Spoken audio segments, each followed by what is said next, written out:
अभी मैं गोरखपुर में भगवत निषाद के घर के सामने हूं, जो बीएसएफ के रिटायर्ड जवान हैं और उन्होंने कोर्ट परिसर में एक बलात्कारी को गोली मार दी।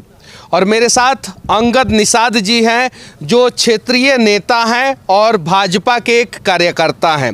सच तक न्यूज़ में आपका स्वागत है। धन्यवाद, आपके चैनल के दर्शकों को भी। अच्छा, एक बात बताइए, आप जो भगवत निषाद जी ने किया है, क्या वो सही किया है? बिल्कुल सही किया है, मेरे समझ से बिल्कुल सही किए हैं। वो एक फौजी व्यक्ति थे। वो आप गोरखपुर जिला के रहने वाले हैं? जी जी जी बिल्कुल। योगी आदित्यनाथ जी गोरखपुर जिला के रहने वाले हैं? जी। आप भी भाजपा के, योगी आदित्यनाथ जी भी भाजपा के, तो फिर आप भाजपा के लोग जो हैं, ये रिटायर्ड बीएसएफ के जवान को इंसाफ कब दिलाइएगा? इंसाफ हम लोग दिला के रहेंगे। हम चाहे पूरा समाज जितना है, सिर्फ मीडिया में ये बात कहिएगा कि इंसाफ दिला के रहेंगे, या इंसाफ दिलवाएंगे? दिलवाया जाएगा, सड़क से लगाए। अभी तक यूपी में चुनाव है, कोई भी नेता इनके परिजन से मिलने नहीं आया। कौन है दोषी? देखिए, मैं इस जिला का नहीं, इनके ग्राम सभा का हूँ। मेरे ग्राम सभा के भागवत भैया हैं, उनका मैं शुरू से देखा हूँ। उनके घर के बगल का मैं हूँ। मैं इनके साथ। इतना बड़ा मैटर हो गया, सांसद नहीं आए, विधायक नहीं आए, चुनाव लड़ना ज़्यादा जरूरी होगा। एक बीएसएफ के जवान का दर्द समझना ज़्यादा जरूरी नहीं होगा? शायद ये हो सकता है। नहीं, ऐसी कोई बात नहीं है। तो कब आएंगे वो लोग? हमारी टीम इनके साथ है, निरंतर इनके साथ कार्य कर रही है। ऐसी कोई बात नहीं है। क्या स्थानीय विधायक और सांसद जो है, इनके परिवार वालों से मिलने कब आएंगे? हम लोग तो लगातार लगे हैं यहाँ, लगातार कल भी परसों भी इनके हर समय साथ हैं और रहेंगे भी। सड़क और जिला सदन हर घटना हुआ क्या था? इन्होंने क्यों गोली मारी थी, इसके बारे में जानकारी है आपको? हाँ, जहाँ तक जानकारी है मैं बता दूँ। हाँ, बताइए। जो वो लगातार यहीं रहते थे, वो बिहार के निवासी थे। क्या नाम था उसका? दिलसाद करके नाम था। दिलसाद उर्फ दिल्लू, दिलसाद हुसैन करके ऐसा नाम था। हम लगातार इस रास्ते आते जाते थे। यहीं पंचर की दुकान थी उसकी। तो यानी दिलसाद हुसैन का पंचर का दुकान था? हाँ, यहाँ पंचर की दुकान थी और यहीं से जो है वो अपनी घिनौनी हरकत लगातार करता रहता था। अब ये फौजी भैया जो हैं, ये गर्व से जीने वाले, लगातार 22 साल सेवा देश को देने वाले, देश को रक्षा देने वाले, अब अपने परिवार का रक्षा किए हैं तो अच्छी बात है। हाँ। अच्छा, उसने जो बलात्कार जैसा जघन अपराध करने के बाद जो है, पास्को एक्ट का जो मुजरिम था, उसे बेल मिल गया था, ये बात जानकारी है? हाँ बिल्कुल। बेल के बाद वो परिजनों को धमकी देता था कि आपकी बेटी को जो है आपके घर से हम खींच के लेके जाएंगे। जब बलात्कार किए तो हमारा कोर्ट कुछ नहीं कर पाया, तो अब क्या करेगा? इस बात की जानकारी है? बिल्कुल जानकारी है। ऐसा स्टेटमेंट कई किस्म का वो दिया है, फेसबुक, व्हाट्सअप, जैसे जो भी वो माध्यम समझा है, हर माध्यम से वो ऐसा एस्टिमेट सोशल मीडिया के माध्यम से देता था। क्या लिखता था सोशल मीडिया पे? उस पे तमाम किस्म का इनके ऊपर अभद्र तरह का टिप्पणी करता था। देखिए, वो बलात्कारी का हिम्मत और हौसला कितना बढ़ गया था कि बलात्कार करने के बाद जो है, जब उसे जमानत मिल गया तो सोशल मीडिया पे डायरेक्ट बीएसएफ के जवान और उनकी बेटी के खिलाफ लिखता था ससुर जी हम आएंगे और दुल्हन उसे बनाएंगे। ऐसा बहुत सारी चीज़ों को लिखता था। अब जरा सोचिए कि एक रिटायर्ड बीएसएफ के जवान की बेटी के साथ इतना बड़ा अपराध होता है, उसके बाद अपराधी जो है कोर्ट के द्वारा छोड़ दिया जाता है। और उसके कहाँ से उसको ऐसी ताकत मिलती थी? हाँ। एक फौजी के परिवार को, उसकी बेटी को ऐसा घिनौना कार्य करने को, ऐसी टिप्पणी कहने को, पता नहीं इसको कहाँ से ताकत मिलती थी। यही आश्चर्य की बात है। तो ताकत कहाँ से मिलती थी, तो ये तो आश्चर्य की बात हमारे लिए है ना, आप लोगों के लिए कैसे है? सरकार आपकी है, मुख्यमंत्री आपके हैं, प्रधानमंत्री आपके हैं, और ताकत अगर अपराधी को मिल जा रही है तो आश्चर्य की बात आपके लिए नहीं, ये हमारे लिए होना चाहिए, समाज के लिए होना चाहिए।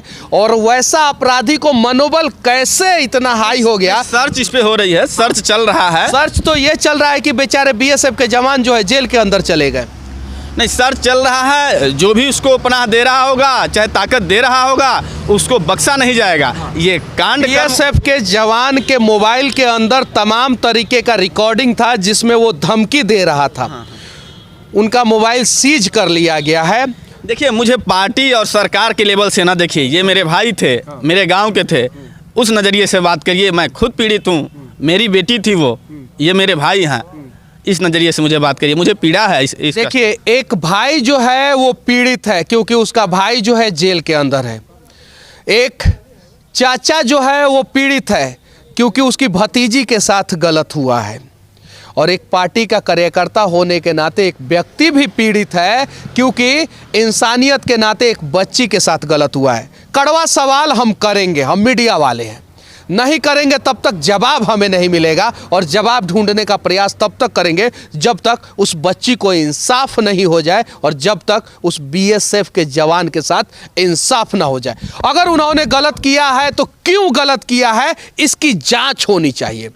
2 साल तक वो न्याय का दरवाजा खटखटाते रहे और 2 साल पहले जो है अपराधी उनकी बच्ची के साथ बलात्कार किया था।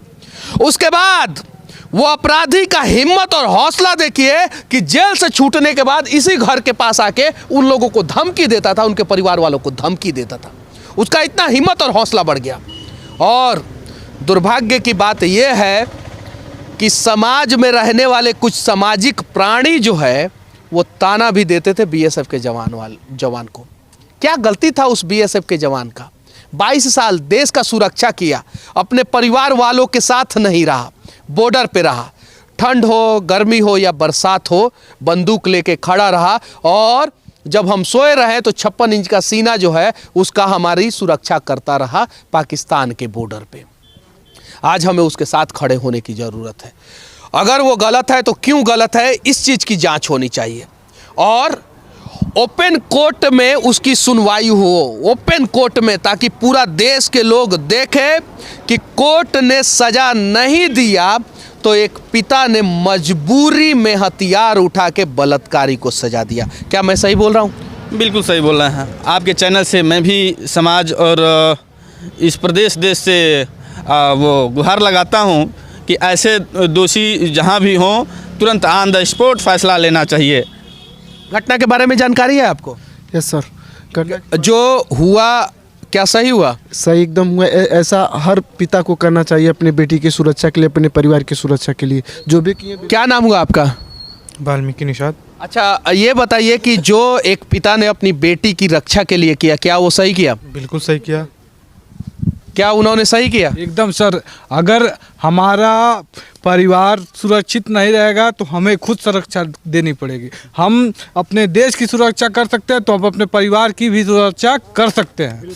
और कोई भी व्यक्ति हमारे बिटिया बहन बेटी को गंदे नज़र से देखेगा तो हम बर्दाश्त नहीं कर पाएंगे, क्योंकि हम एक सैनिक के बेटे मैं भी हूँ और ये भी थे। ये भी अगर फौजी हैं, देश का सेवा कर सकते हैं तो अपने परिवार का भी रक्षा कर सकते हैं। अगर देश की सेवा कर रहे हैं तो इन्होंने 1% गलत नहीं किया है। ये दादाजी हैं और पिताजी हैं। फौजी साहब के ये पिताजी हैं और बचिया के ये दादाजी हैं।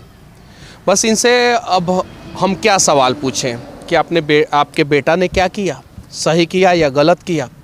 बस समाज के बुद्धिजीवी लोगों से सवाल करने का प्रयास कर रहा हूं कि आखिर एक बीएसएफ के अनुशासित जवान को इस प्रकार का कदम क्यों उठाना पड़ा। इस सवाल को ढूंढने का प्रयास करना होगा और जिस दिन जवाब मिल जाएगा शायद फिर कभी किसी बच्ची के साथ कोई दरिंदगी नहीं करेगा और बलात्कार की घटनाएं जो है भारत में होनी बंद हो जाएगी। लेकिन हमारा ये प्रयास कैसा लगा आप लोग कमेंट करके ज़रूर बताना।